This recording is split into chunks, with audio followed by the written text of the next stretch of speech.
Bienvenue sur Joyeux Conteur, l'endroit où les rêves prennent vie et où l'imagination s'épanouit.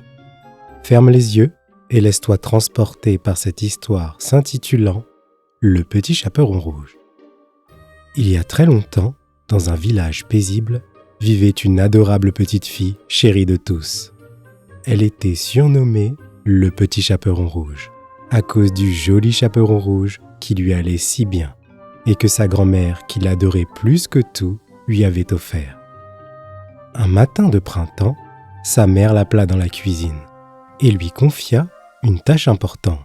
« Petit chaperon rouge, ma chère enfant, » commença-t-elle d'une voix douce. « Ta grand-mère est malade. Je te prie de lui apporter ses galettes et ce petit pot de beurre jusqu'à sa modeste demeure, de l'autre côté de la forêt. Cela devrait lui remonter le moral. » Le petit chaperon rouge prit le panier avec joie, son cœur débordant d'affection pour sa grand-mère. « Ne t'écarte pas du sentier, ne t'arrête pas et surtout méfie-toi des étrangers en chemin.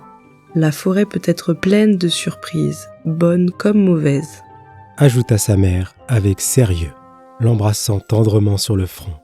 « Très bien maman, je serai prudente et ferai bien attention. » répondit le petit chaperon rouge, prêt à s'en aller afin d'aider sa grand-mère bien-aimée. « Au revoir maman. » Elle ajusta son petit chaperon rouge sur sa tête avec fierté et se mit en route vers la maison de sa grand-mère. Arrivée dans la forêt, elle commença à suivre le sentier menant vers la maison de sa grand-mère. Alors qu'elle avançait joyeusement en chantonnant, un loup rusé surgit des buissons, le museau relevé avec un sourire malicieux.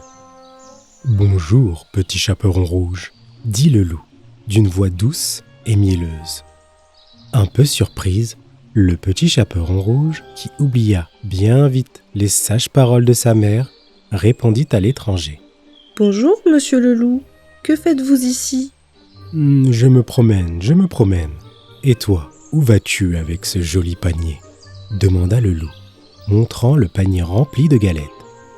Le petit chaperon rouge, se laissant bercer par l'apparente gentillesse du loup, répondit avec innocence. « Je vais rendre visite à ma grand-mère malade, de l'autre côté de la forêt. Elle se sent faible et a besoin de ses galettes et de ce beurre pour retrouver des forces. » Le loup, feignant de l'intérêt pour la grand-mère de Petit Chaperon Rouge, proposa alors avec une fausse bienveillance. « Pauvre grand-mère, pourquoi ne prendrais-tu pas ce chemin-ci ? Il est plus court. Il y a tellement de belles fleurs pour ta grand-mère. Cela lui ferait plaisir, n'est-ce pas ?» Touché par les mots doux du loup, le petit chaperon rouge accepta sa proposition, sans se douter un instant de sa ruse, et qu'elle allait emprunter un chemin bien plus long.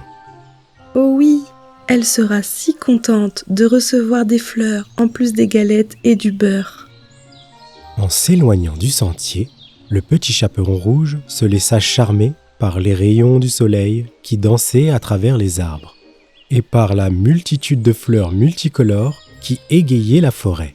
« Grand-mère sera ravie de ces belles fleurs, » se dit-elle avec enthousiasme, s'aventurant plus loin dans les bois pour trouver les plus jolies fleurs. Pendant ce temps, le loup rusé, qui avait pris le chemin le plus court, courait de toutes ses forces jusqu'à la maison de la grand-mère. « Comme je suis malin, je vais manger en premier la grand-mère, puis je mangerai le petit chaperon rouge quand elle arrivera. Elle fera office de dessert. » Arrivé devant la porte, il frappa. « Qui est là ?»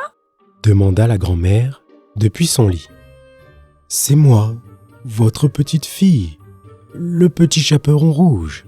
Je vous apporte des galettes et un petit pot de beurre, » répondit le loup d'une voix douce, tentant de paraître innocent. « Tire la chevillette, la bobinette, cher rat. Je suis trop faible pour me lever. » répondit la grand-mère. Sans hésiter, le loup tira la chevillette, ouvrit la porte et entra dans la maison. D'un bond, il se dirigea droit vers le lit de la grand-mère. Le loup, sans dire un mot, avala la grand-mère d'un seul coup, laissant échapper un petit rot de satisfaction. Il ferma la porte, enfila ensuite la chemise de nuit de la grand-mère, ajusta son bonnet de dentelle sur sa tête et se glissa sous les couvertures, cachant sa fourrure sous les draps. Un moment plus tard, le petit chaperon rouge, arrivé devant la maison, frappa à la porte. « Qui est là ?» demanda la grosse voix du loup, déguisée pour ressembler à la grand-mère. Le petit chaperon rouge, étonné, mais pensant que sa grand-mère était juste enrhumée, répondit. « C'est moi, le petit chaperon rouge, qui vous apporte des galettes et un petit pot de beurre que ma mère vous envoie. » Le loup adoucit légèrement sa voix, imitant celle de la grand-mère, et répondit. « Tire la chevillette, la bobinette, chéra. » Le petit chaperon rouge entra et se dirigea vers la chambre. « Grand-mère, que vous avez de grands yeux !» s'étonna-t-elle en voyant le loup couché dans le lit, déguisé en grand-mère. « Ah, c'est pour mieux te voir, mon enfant !» répondit le loup, en essayant de ressembler à la grand-mère, mais sa voix grinçait de façon étrange. « Grand-mère, que vous avez de grandes oreilles !»« C'est pour mieux t'entendre, ma chère !» répondit le loup, tentant de cacher son impatience. « Grand-mère, que vous avez de grandes mains !»« C'est pour mieux te prendre, mon enfant !»« Grand-mère, que vous avez de grandes dents !»« C'est pour mieux te manger, mon enfant !» rugit le loup, se jetant hors du lit et avalant le pauvre petit chaperon rouge d'un seul coup. Son appétit satisfait, le loup retourna se coucher dans le lit et s'endormit bientôt, ronflant de plus en plus fort.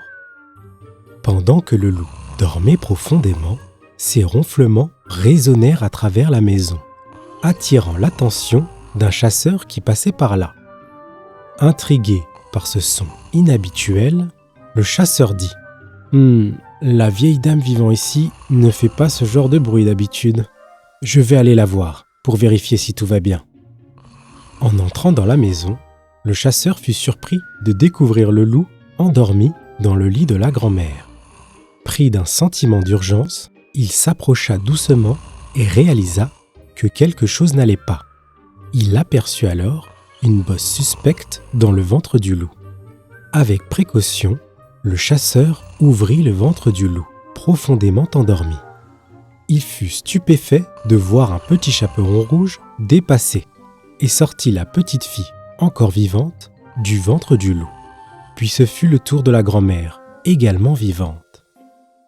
Le petit chaperon rouge était soulagé de retrouver sa grand-mère, et toutes les deux remercièrent chaleureusement le chasseur pour leur avoir sauvé la vie. Cependant, le danger n'était pas encore écarté. Le petit chaperon rouge eut soudain une idée brillante. Elle ramassa des pierres dans le jardin et les plaça à l'intérieur du ventre du loup.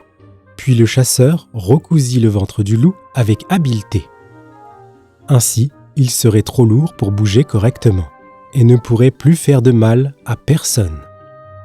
Le loup se réveilla peu après, avec un mal de ventre. « Aïe, mon ventre, qu'est-ce qui se passe ?